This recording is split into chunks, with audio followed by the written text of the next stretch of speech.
As nonprofit leaders, sometimes you probably need help.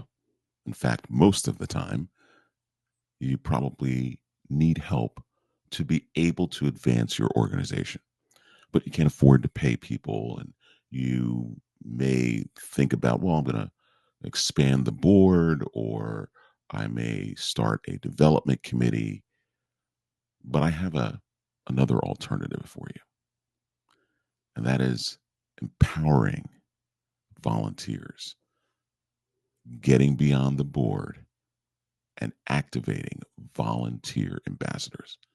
That is our focus. Let's huddle up.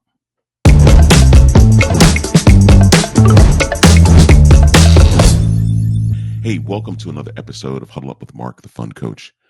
I'm Mark Duncan, and before I get started, I want to let you know that this episode will be the last episode of this season. I'll be taking a little bit of a break for the rest of the month of August, and the next live episode or next new episode will be on September 8th. Monday, September 8th is when the second season of Huddle Up with Mark the Fun Coach will begin. So I would welcome you to go back and listen to or watch your favorite episodes or get caught up on the past episodes. And I'll look forward to seeing all of you in September. But for now, let's talk about volunteers, especially volunteer ambassadors. So, what is a volunteer ambassador? This is somebody who you can rely on, want to call upon, who can be a great spokesperson for the organization. They don't have a formal role serving on a board, serving on a committee, but this person or these people are a group of people that you can rely on to promote the organization, to speak publicly about the organization, and who are keeping their eyes and ears open for people that meet the criteria that we often talk about for major gifts: link, interest, and ability. Now, you can have as many as, you know, 6, 7, maybe 10 ambassadors. You can have as few as 2 or 3. It all depends. But the sole purpose of the volunteer ambassador is to be an extension of you as the leader, connecting with individuals and then connecting you with them. You can even go as far as empowering these nonprofit or these volunteers, rather, with the ability to solicit. We won't go that far in this episode. Let's just talk about the idea of a volunteer ambassador or a group that you can pull together in order to be able to accomplish this great work that you're doing. So, how do you go about recruiting these volunteer ambassadors? You want to have criteria, some of which I just mentioned, and that is there needs to be an unabashed comfort um, in sharing publicly about the organization. They're already excited about who you are and what you do as an organization, so much so that they're just eager to tell people. So now we're trying to harness that energy.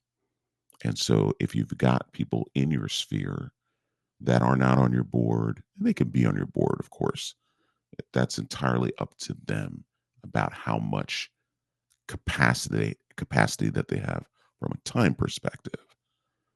But you want to be sure that they have these core qualities before you move forward. They also need to be well connected. They need to be well connected to people who have capacity. This is much like the criteria that I've talked about for recruiting new board members. one of those four C's is connected. Same thing here. They need to be connected uh, perhaps in a particular community of folks that you need to get to. That could be geographic in particular, and geography piece is probably the most one of the most important aspects of this, because you can't be everywhere. And if you're an organization that serves a state, entire state, but you are in a certain part of that state where you're going to want ambassadors in the lower part of the state, if you will, who can act on your behalf, right? Maybe they can attend events on your behalf. They can host coffees on your behalf. They can pull together coffees and invite you to come to them. There's a whole host of things that they can do. And if you're an organization that's more regional or national, that's even better, because if you can can get groups of ambassadors together in certain parts of the region or country, again, an extension of you, that would be ideal. Again, we're not talking about board members. We're not talking about committees.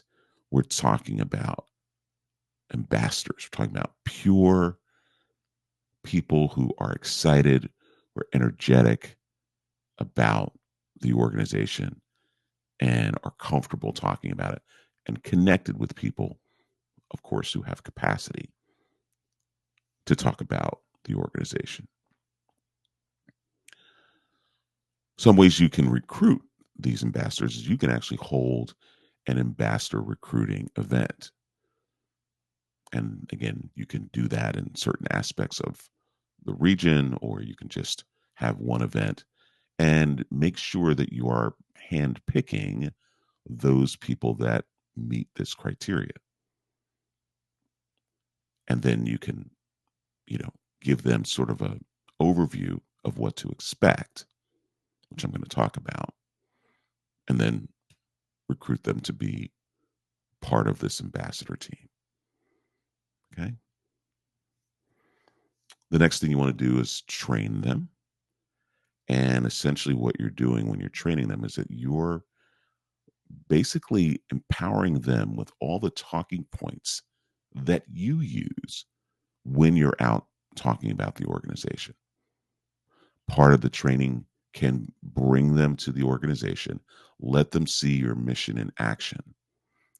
And you're going to create, if this is feasible for the type of organization you are, you're going to create an opportunity where you're going to bring them in and you're going to take them on a tour of your organization. You're going to walk them through, from an insider's point of view, everything that happens in your organization, especially if it involves serving people who are external to the organization. And then walk them through, give them an opportunity to ask any questions that they may have, and provide them with something in writing, which would be essentially talking points about the organization for them to study and learn, to get more acquainted with. Okay. And then, as also a part of that training, you can have them, depending on how many you can have them sort of pair up and rehearse with one another these talking points about the organization, and testing each other in terms of asking questions. All this should be done in your presence, of course. So this would be part of that recruiting and training process that will empower them to be stronger advocates for the organization. See, since this is their only responsibility, you can really, really lean in and just focus on this. We're not talking about minutes to meetings and attendance and all those things. We're really just talking about people who can be an extension of you as the CEO or executive director or even director of development. So you'll have those talking points prepared. You might even have some shareable social media content for them to push out. If your folks are comfortable and competent uh, enough, right, with social media, you can provide them with tools that they can use to promote the organization through their social media platforms.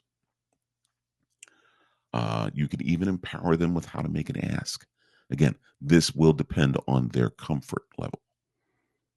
And the question also that you'll need to ask yourself is, do you want them soliciting significant large gifts? Or would you like them to recruit donors on a mid-size gift level, $500, $250, along those lines, right? That's entirely up to you. My advice is to not have them ask, but to have them door open for you, much like I suggest that boards do. But the board has additional responsibilities. Now, I'm not saying you replace your board and their work around relationship fundraising with this ambassador group. No, the board should continue doing what it's doing from a fundraising perspective as it relates to door opening. But your ambassadors are solely focused on spreading the word, connecting with people who meet link, interest, and ability, and introducing them to you, bringing them to you in some way, shape, or form. Right? Really, really powerful stuff. So once you have trained them and empowered them with all of the tools that they need to be successful, and as I mentioned earlier, as part of that training, you can get into some role playing and having them practice with each other. Now they're ready, right? Now you can send them out into the community to do this good work and to report back to you. Now, however you want to have them report back to you is up to you. If you want to have an ambassador check in with them, that could be virtual. This can be a 30-minute Zoom meeting with the ambassadors. Maybe that happens once every couple of weeks, once a month, where they're just checking in and reporting to you. What may be more efficient is for you to create a system where and it's very simple. It can be a form that you create in Google Forms that every time that they make a contact, they enter information in that Google form: name, address, phone number, email, information about the person that would be helpful, any information about their capacity to give, right? What this does is it now creates the ability for you to establish a record in your database for that person, and giving credit, if you will, to the ambassador for making that connection, right? That's probably the most efficient way to go, rather than having, because you would have to capture all of that information from the ambassadors in those meetings. And that's a lot to take in. If you get it and you get more detail through a Google form that you provide for them to complete every time they connect with somebody, now you're building a database. And then the only time you would need to meet with the group of ambassadors is maybe to just share um, some of the successes that they've had, some of the things that they've tried that everybody else could benefit from. But where the real power comes in once you get all that information is that you can meet with your ambassadors one on one to get more information from them about the people that they're connecting you with. It doesn't have to be long, because again, you're not trying to learn everything that you need to know about the people that they're introducing you to. You just need a little bit of information that will help you get the relationship started. So you see, this is not going to take a lot of your time. In fact, this is actually going to augment your ability to be able to find new prospects and new potential major donors without having to do a lot of the legwork. So this is a fantastic idea that I think you could benefit from. So I've got a challenge for you. As I mentioned at the top of this, we're going to be taking a break for the remainder of the month of August. We'll be back on September 8th with season 2 of Huddle Up with Mark the Fun Coach. I'll also be announcing, perhaps between now and then, something new that's coming up, and I'll just leave it there. And I'm excited about it. But my challenge to you between now and the time I return in September is for you to be thinking about putting together an ambassador group, a volunteer ambassador group, and call it whatever you want. And I would start with maybe 2 or 3 ambassadors. Make sure these are people that are excited to talk about the organization, comfortable speaking in public, comfortable connecting with people. And then once you get through that recruitment process, you want to empower them with tools, you want to train them, you want to make sure that they know everything that is important for them to know to be able to do this work. This is an extension of you. So whatever talking points you use, you want to empower these ambassadors with those talking points and see what happens. So my challenge to you is just to form it, is to form your first volunteer ambassador group. You can call it, again, whatever you want to call that group. And perhaps when the fall starts, you'll be ready to release them into the wild, if you will, so that they can be that extension of you, which allows you as an organization to connect with more people who have capacity, which will lead to more gifts for the organization, which will help the people that you serve. Because, as I always say, this fundraising thing, it is not about the dollars. It's about what the dollars do for the people that you serve. Thank you, and I'll see you in September.